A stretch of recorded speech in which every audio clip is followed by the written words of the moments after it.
It's another edition of the UTPA Baseball Show. My name's Jonah Goldberg, and this is the must-be-exhausted head coach of the UTPA baseball team, Manny Mantrana.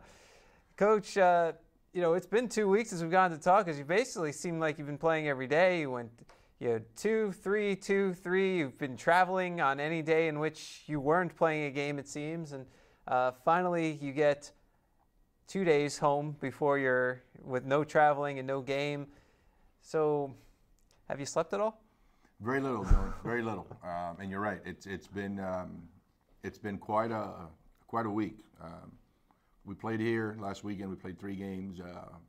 8 o'clock in the morning, we got on the bus, went to Dallas, Fort Worth for TCU. Worked out a little bit after we got there on Monday. Played Tuesday, Wednesday. Unfortunately, the Wednesday game we couldn't change.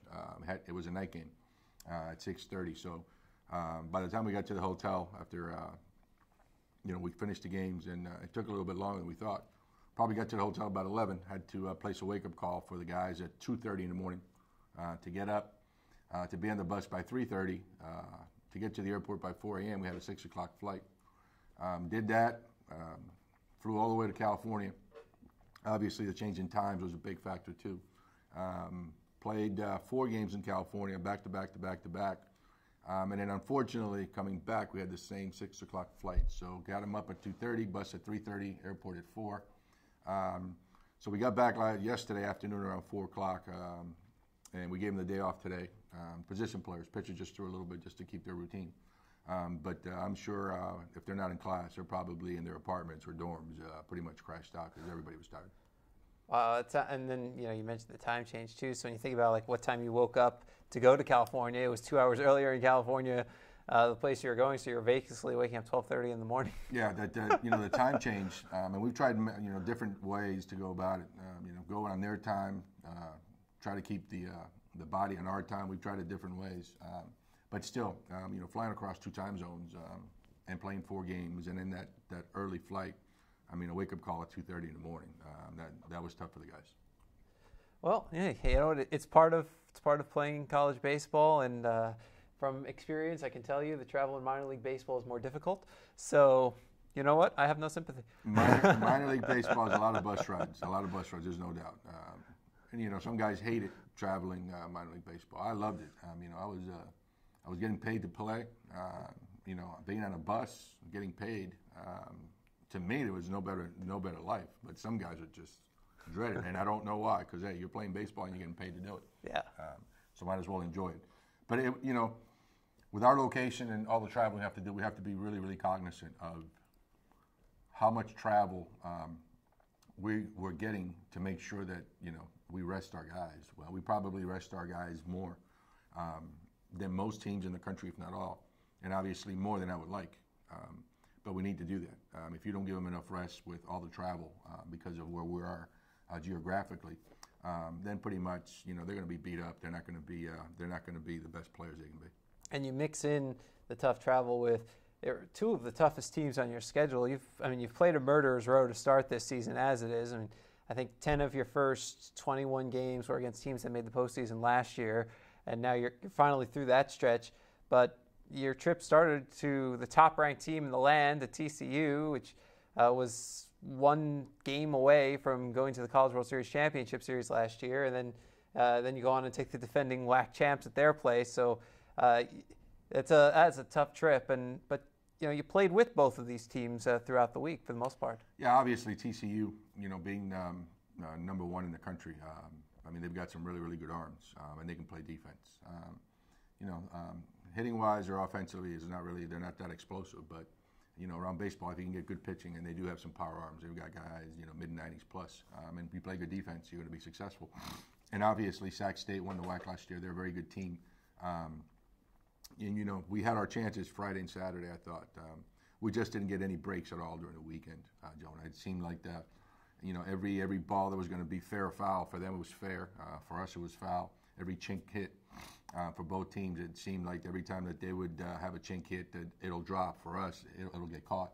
So it was one of those weekends where nothing went right for us. But I did think, that we can play with them. Looking forward to the season. Hopefully the WAC championship. Looking forward to facing them again.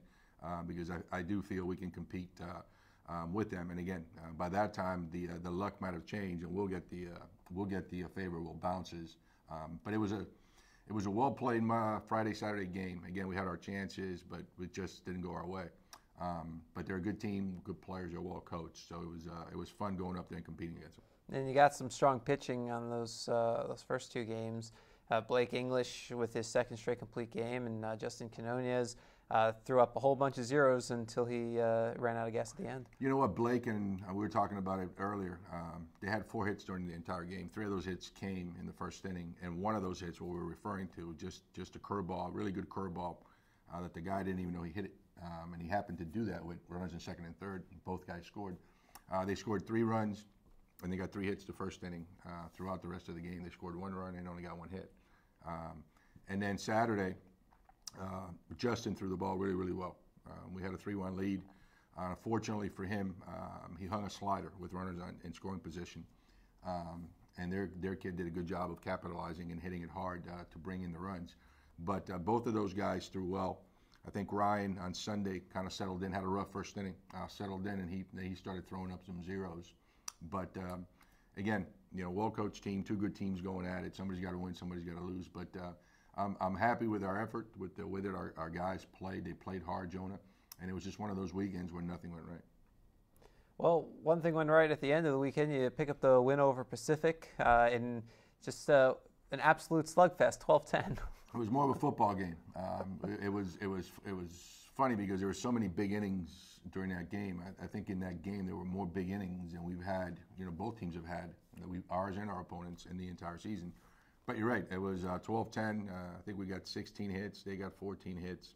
And that's the issue we're having right now. Sometimes when we have so many games, we had 2 at TCU, 3 at Sac State, and then a 6th game in an 8-day span. Well, we're really 7 days in a week. We are right now. Our pitching staff is not what it should be. We still are missing Henson, which is a big piece of the puzzle. Hopefully, he'll come back next week. And we have a young freshman arm that's really going to be lights out in George Lamb. So we're trying to play 6 games in a week with 10 pitchers. And obviously, your relievers or your starters for the conference, you can't do much with those guys except throw them in conference. But once we get those 2 guys back, I think we're going to be a lot better. And obviously, when we scheduled that, we were thinking we were going to have 12, 14, 15 arms. Yeah. And unfortunately, due to the circumstances, a couple injuries, George not being back yet, we have 10 arms. So it's tough to play 6 or 5 games in 7 days. Excuse me, 6 games in 7 days with 10 arms. But our guys did the best that they could, and we're pleased with their effort. I think the biggest positive you take out of that win there would be probably, obviously, it's the offense. I mean, the 12 runs, the 16 hits. But you think about guys who, they look like they're starting to break out a little bit towards the end of the Sacramento State series, too. I mean, Corey Davis, he's got something like now 7 hits in his last 12 at-bats. Chuy Garcia, he's been racking up multi-hit games. He had 3 RBI and 3 runs, scored both career highs against Pacific. So you start seeing guys that are starting to collect a bunch of hits who had been off to slower starts, and this is the time to hit the stride. With this group, Jonah, I don't think we're hitting on all cylinders yet. What I'm excited about this group is I want to see where we're at as the season progresses, because as you mentioned, offensively, we really haven't put it together. There's been a couple, one guy here, one guy there. The only guy that's really been consistent for us has been Logan Landon, and he's been lights out. But as you mentioned, Cole Lonkar is beginning to pick it up. Victor's had some good games. He's beginning to pick it up. Chewy, Corey Davis, Scott Mercer's beginning to hit the ball better. So I think when we get those guys and they start going, and hopefully they start going soon, because obviously the season's over in May, so I don't want them to start going in June. But I'm looking forward to it because I know as a team we haven't played as well as we could, because a lot of those guys that we were counting on to hit for us just haven't hit. Well, you talk about Landon. He's 3rd in the nation in batting. He's 2nd in on base percentage. You mean to tell me this guy was a pitcher last year? And you know what? For the last 3 years? And he's done it against really, really good competition, Jonah. Against Texas, I think he had 2 hits. At A&M, when they were ranked number 4 in the country, I think he went 7 for 7. They didn't know what else to do with him. Against TCU, he homered, hit the ball really, really hard. He's done it against some really good competition. So he deserves to be where he's at.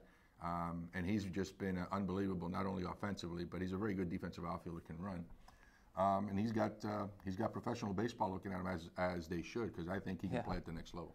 Yeah, I mean, I think that he's thrown himself into the conversation for All-American status and for being in pro ball, and it's just amazing how quickly he's been able to accomplish this. I mean, have you ever seen anything like this?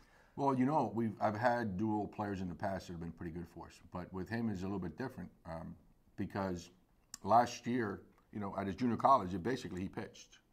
We didn't see him play the outfield. We didn't even know that he played the outfield. We recruited him as a pitcher because that's where we saw him. So with us, he saw no playing time whatsoever last year in the outfield. And once the summer baseball came along, he asked, "Hey, coach, I played some outfield. You mind if I go to summer ball and play some outfield?" And I told him, "No, absolutely not. You go ahead." Had some success in the summer. Came back in the fall, asked, "Hey, coach, can I, I'll still pitch, but can I play some in the outfield in the fall?" And usually those experiments are over, within a week. Usually those guys, they think they can play other positions, shortstop, outfield, catch, but they really can't. They got to pitch because they can't hit. In Logan's case, right away, you can tell he could really swing the bat. Defensively, again, he's really good. Anything out there with on that left side of the outfield with him and Longcart, usually if it's catchable, they'll catch it. So with his situation is really being unique because even though he was a dual player in high school, when he got to junior college, basically they just used him in the outfield. And last year we just used him in the outfield. I've had players before that would pitch and play other positions that were pretty good at both. But him not being able to be an everyday player for the last couple of years and all of a sudden just doing what he's doing now has been nothing short of remarkable. And then, I think to how quickly he's done it that teams are still pitching to him, but I did notice over the weekend he finally drew an intentional walk. Well, we had to talk. Obviously, the other teams, they know his stats. And right before, after A&M, actually, we sat down and I had to let him know as a young hitter, hey, those guys have your stats too. They're going to pitch you tough. You have to be very disciplined. You can't fall into the trap of trying to get hits when you don't get a good pitch. And he's done a good job of that. They pitched around him a couple times. He's taken the walk. Other times they've intentionally, as a matter of fact, Pacific intentionally walked him twice in the same game. So when they pitched to him, he's been able to be disciplined enough to still get a good pitch to hit. But the word is out, obviously. The other team gets the stats just like we get their stats, and they see, when you get a guy hitting 460, 470, the guy's a pretty good hitter, and, you're not going to let that guy beat you. So he's done a very good job of staying within the strike zone and getting good pitches to hit. Just been one of the most incredible stories we've seen in baseball. A guy doesn't have at bats for 3 years, and all of a sudden, I might get you because you've got some eligibility left. You haven't played in what? I've never played in the NCAA. Yeah, I've got to have something. So you might be able to hit 800. Yeah, I'll be pitching on I'll be hitting on a couple years rest, so I'm good. There we go, just like Logan Landon. Oh yeah, it'll be just like that. If you invert the numbers slightly, and there you go. That'll be my out percentage. Of course, I guess that would mean I'd be hitting over 500. So there we go. Yeah. So now you come home, you get the day. I guess you'll get in one practice before you get your first home WAC series. Yeah, we gave the boys a day off today. We'll practice tomorrow, a couple hours in the morning, and then we have Seattle University coming into town. Seattle again. Like most teams in the WAC, very good coach, good players. Their pitching is pretty good. They've got a couple left-handers that do a nice job for them and keep them in the game. So again, we're going to have to pitch. We're going to have to play defense, and we're going to have to get some timely hits if we want this weekend, our first WAC weekend of the year at home, to be a successful one. And it makes for another interesting story that you think last year you had to go to their place and you played. You ended up playing a doubleheader on day one because of the threat of rain. Oh, it rained. Oh, yeah. And it was 40 degrees. And then you try to get in the last game on Saturday at a different field. You played at two different fields. There's a local curfew, so the game gets stopped in the middle. You pick it up the next day at a different field in a different town. Yeah, it was a trip to remember. The weather, playing, in three different fields, time limitation, 40 degrees, cold, rainy. It was an interesting weekend, but we're expecting some great weather here in the Valley, which we're known for, and it should be 3 great days and 2 good teams going at it. You know, they're going to come off the plane. They're not going to know what hit them. I mean, the sun thing that doesn't get out there much. They're not going to know. They're not going to. You know, but it's good for them to come now, as opposed to, you know, if they would come sometime in later April or May, because you know how hot it gets down here. Yeah. So the temperature being in the 70s, low 80s, you know, that's going to be. It's not going to be a big factor. The weather is not going to be a big factor for either one of us, as it was last year. Obviously, we're used to, you know, some pretty nice weather down here in the valley.